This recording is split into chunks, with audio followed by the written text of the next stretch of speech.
Salut à tous les décryptos, c'est Benjo, c'est comme chaque semaine, on est parti pour un nouveau résumé de l'actu et on commence avec l'info de la semaine. French President Emmanuel Macron heading to Moscow to meet with Vladimir Putin. Certainement l'une des plus grandes rencontres politiques de l'année, mais les gens n'ont retenu qu'une seule chose, cette table.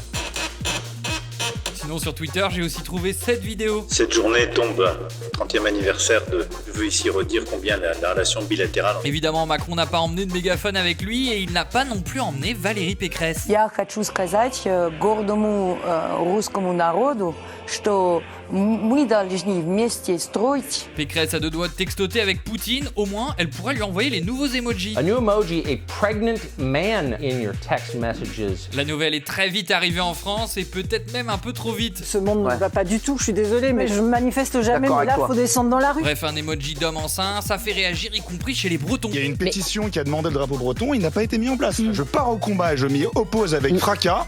Si la Bretagne n'est pas représentée, je m'oppose à la représentation des hommes enceints. Bon, puisque tout le monde veut son emoji, ben moi je demande l'emoji Jean Lassalle qui a été interviewé par France 2 cette semaine. Quelle serait votre première décision ? Il n'y aura pas, dans l'état actuel des choses, de première décision, puisque Macron va être réélu. Jean Lassalle a donc les pieds sur terre, pendant que d'autres payent pour avoir 6 pieds sous terre. Dans quelques heures, cette mère de famille de 51 ans va être enterrée. Première étape de ses fausses funérailles, rédiger son testament. Vous avez bien entendu, pour 70 €, on peut donc caler une petite sieste dans deux Vrai cercueil en bois. et vivre son propre enterrement. C'est parti. Pour 15 minutes dans l'au-delà. Et à en croire leur reportage, la sensation a l'air plutôt pas mal. Vous savez ce que je ressens là en ce moment ? Je veux profiter de tout ça. Nous aussi on veut profiter et ça on n'a pas besoin de cercueil, on a Hugo dans Mashup. Sommes-nous de plus en plus cons ? Mais qu'est-ce que la connerie ? Qui veut tenter de répondre à cette question ? Eh bah écoute, moi je passe mon tour, mais Cyrus lui, il a tenté de répondre. T'as l'intelligence qu'on va appeler fluide et l'intelligence qu'on va appeler cristallisée. Ne parle pas d'eau minérale. Encore une blague pour notre Hugo Boss qui pourrait presque égaler l'humour de Thierry Henry. Ils ont fermé le toit, regardez. Juste pour nous, parce que comme ça mon nez va un peu moins couler. Impossible de parler de Thierry Henry sans parler de l'actu foot de la semaine. Et c'est fait !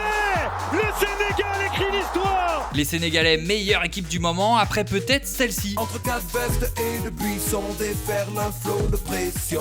Et oui, Foot de rue est de retour 13 ans après les derniers épisodes et ça donne ça. Ah, foot de rue, c'est comme ça. Oui, le générique a un peu changé. Autre retour cette semaine, celui des Balkany en prison. Ils vont retourner en prison. BFM a donc profité du moment pour l'interviewer, mais pas de chance, ils ont oublié de couper la caméra. Je vais t'arrêter là.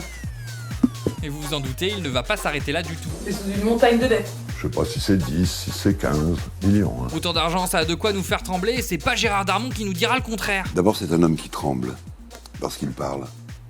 Ça, déjà, c'est quelque chose d'assez troublant. Autre chose de troublant, ce tracteur qui s'est pris pour une moto. Lui, il doit être champion du monde de Farming Simulator, de quoi rendre totalement fou les moutons de la ferme d'à côté. Bon allez, tout passe si vite, ça fait déjà 3 minutes que je parle. Je me suis fait flasher, j'ai dû ralentir. Du coup, on se dit à la semaine prochaine. D'ici là, prenez soin de vous. A plus, c'était Benjos.